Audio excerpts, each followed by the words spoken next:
ini gue kemana aja selama ini ya gitu. Aku ngeliat rumah juga, ini rumah aku ya gitu. Jadi sempat agak gila juga sih gitu. Agak, loh ini anak aku sudah besar ya. Jadi selama ini aku tuh ninggalin anakku. Selama ini aku tuh ninggalin suamiku. Jadi wah pokoknya kalut banget.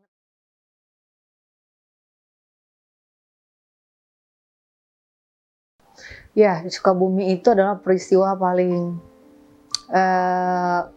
terpuruk, paling tragis, paling menyedihkan, paling banyak lah. Tapi kalau sekarang melihatnya aku justru banyak belajar juga. Jadi kadangkala yang kita terima nggak baik itu justru kita bisa mengambil hikmahnya di situ ya. Jadi aku nggak maksudnya kalau aku melihatnya untuk kacamata aku, ibarat kata tuh aku sebuah mutiara yang ada di lumpur yang hitam. Karena di situ aku belajar agama, ya belajar agama, tapi diselipi oleh sesuatu yang kacau lah gitu. Tapi aku tetap fokus di sana, itu tetap sholat aku, zikir aku, semua kegiatan keagamaan aku nggak putus gitu, walaupun ditempa oleh sesuatu yang keduniaan lah gitu ya.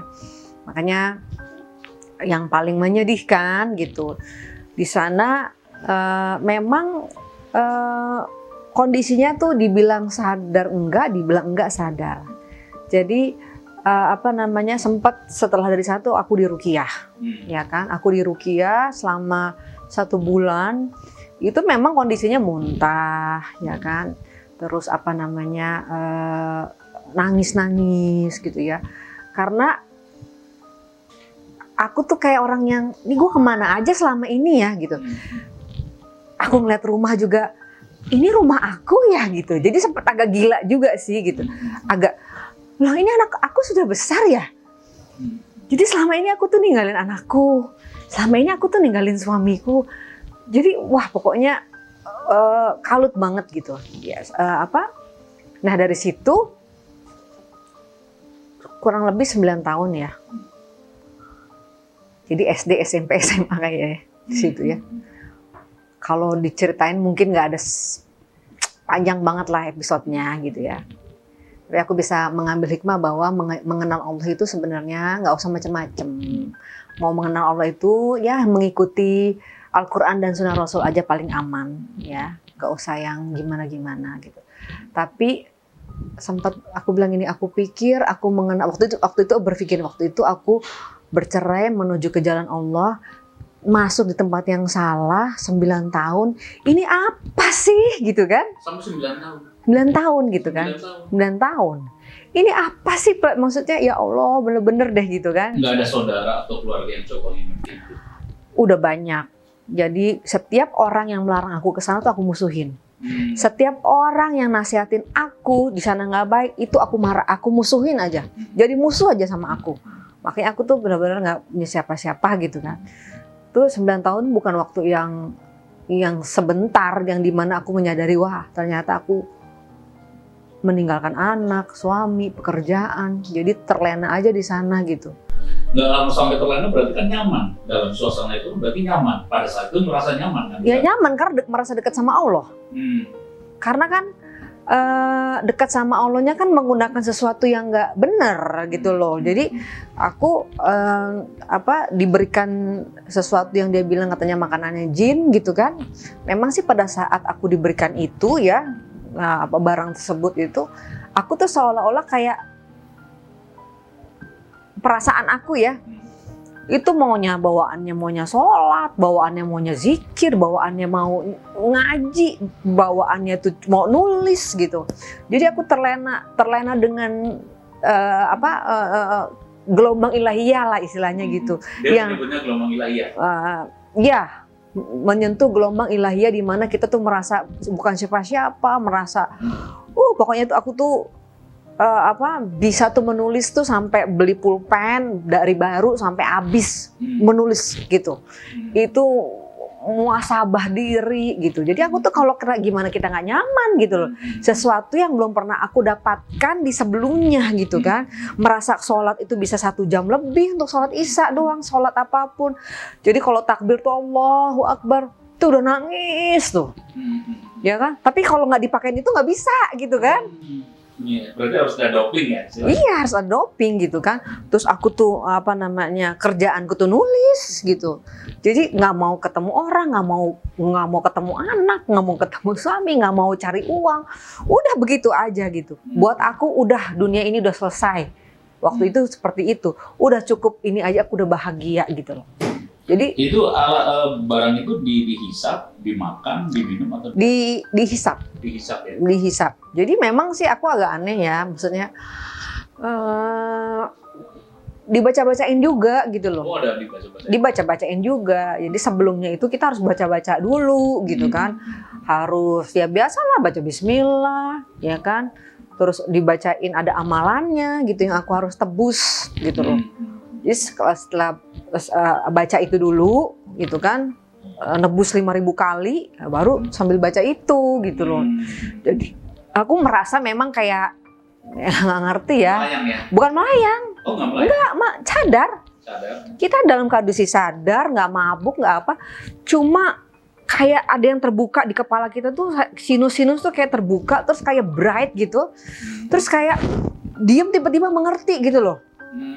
Mengerti. Terbuka simbol kesadaran ya? Iya, jadi kita sadar, ngomong sadar gitu kan, ngapa-ngapain tuh sadar. Cuma aku banyak diem karena apa, tiba-tiba ngomong aja kayak ada yang mengerti sesuatu. Ini loh, gini loh, harus begini, baca Quran, kayak gitu, kayak maksudnya udah sholat ya, sholat aja tuh ampun deh, itu 1 rakaat aja tuh bisa lama aku hayatin, aku nikmatin banget, terus merasa kayak Allah tuh ngeliat kita, waduh hebat. Kayak gitu. Jadi aku tuh ngerasa nikmat banget, nggak perlu siapa-siapa. Nikmat banget, aku nggak butuh pekerjaan, aku nggak butuh. Jadi pencarian gimana sih gitu, namanya mencari sehingga lupa kewajiban sebagai seorang istri, seorang ibu yang harus ngurus anak gitu kan. Ya alhamdulillah punya suami yang sabar ya. Ya suami yang sabar, yang dia ngelihat perubahan dalam diri aku gitu. Menurut dia memang berbeda, agak lebih soleha gitu ya, mungkin gitu ya, tapi jeleknya ya itu meninggalkan rumah gitu kan, meninggalkan anak, terus anak sekolah juga nggak diurusin gitu. Aku sibuk dengan tulisan aku aja gitu. Yang ditulis apa itu? Oh, tentang kehidupan. Masih disimpan? Masih banyak. Pernah dibaca-baca lagi nggak? Aku pas baca ini tulisan gue ya. Ada buku-bukunya. Ada buku-buku yang aku nulis dan tulisan tangan semua, dan ada air mata di situ. Ada memotivasi diri bagaimana kalau kita tuh buat apa sih kita diciptakan di dunia ini, manusia tuh sebenarnya harus ngapain sih gitu kan. Terus ada tiba-tiba aku mengerti aja, encer nih otak nih kayak, dan itu aku harus tuangkan, nggak ngerti gitu kan. Bagaimana terus kita harus menjadi seorang yang aku juga nggak ngerti ya kenapa aku bisa nulis, padahal aku basicnya bukan penulis. Aku basicnya nggak mau baca buku, menulis itu aku nggak mau. Tapi begitu aku dikasih gitu, itu otak tuh kayak encer banget gitu. Terus tiba-tiba aku memandang langit setengah jam, terus aku tulis. Terus tiba-tiba aku memandang pohon, terus aku tulis gitu. Bahwa ada kebesaran Allah melalui tanaman ini, ya kan? Wah, macam-macam deh. Pokoknya kalimatnya itu kalimat apa ya? Yang indah ya? Yang indah-indah gitu. Coba bayangin gimana sebagai dulu aku orang yang seniman yang jauh dari dunia itu, tiba-tiba masuk ke dalam suatu gelombang yang buat aku itu luar biasa banget gitu kan. Bacaan-bacaan sholat tuh aku hafal semua. Sampai setiap ininya itu aku hafal gitu. Jadi sholat juga khusyuknya luar biasa gitu kan. Berdoa itu udah nggak bisa lagi dengan kata-kata. Jadi berdoa itu hanya menatap Allah, terus air mata aja. Udah nggak bisa sanggup lagi aku keluarkan gitu kan. Wah itu tuh aku keasikan gitu. Terlalu menikmati gitu kan. Tapi ternyata yang namanya minyak nggak bisa kecampur sama air gitu kan. Tetap kalau kita mencari Allah itu harus dengan sesuatu jalan yang ya nggak boleh dengan sesuatu doping atau apalah gitu kan. Gitu. Nah, jadi waktu nulis itu sampai nangis tuh, kenapa sampai nangis? Suasana bahagia? Iya, nangis bahagia. Nangis. bawa gitu, ya Allah indah banget bersamamu gitu, ya Allah apa namanya, semoga setiap aku nulis gitu tentang Allah itu, ya Allah jangan kau berikan ini hanya padaku, tapi berikan kepada keturunanku, keluargaku semua, supaya mereka bisa ngerasain apa yang aku rasa pada saat bersamamu ini gitu loh. Wah, apa bercerita tentang kebaikan Allah itu luar biasa gitu. Maksudnya kok kenapa aku bisa mendapatkan ini gitu, sementara kan aku bukan siapa-siapa. Aku tuh orang yang banyak dosa, orang yang penuh dengan kehinaan, tapi engkau berikan ini begitu indah buat aku. Kayak gitu tuh sedihnya tuh pada saat nulis Jadi itu. kesadaran itu. Kesadaran. Indah juga ya. Indah. Indah banget. Tapi lucunya ya, kalau misalnya nggak dikasih itu tuh nggak bisa kayak gitu.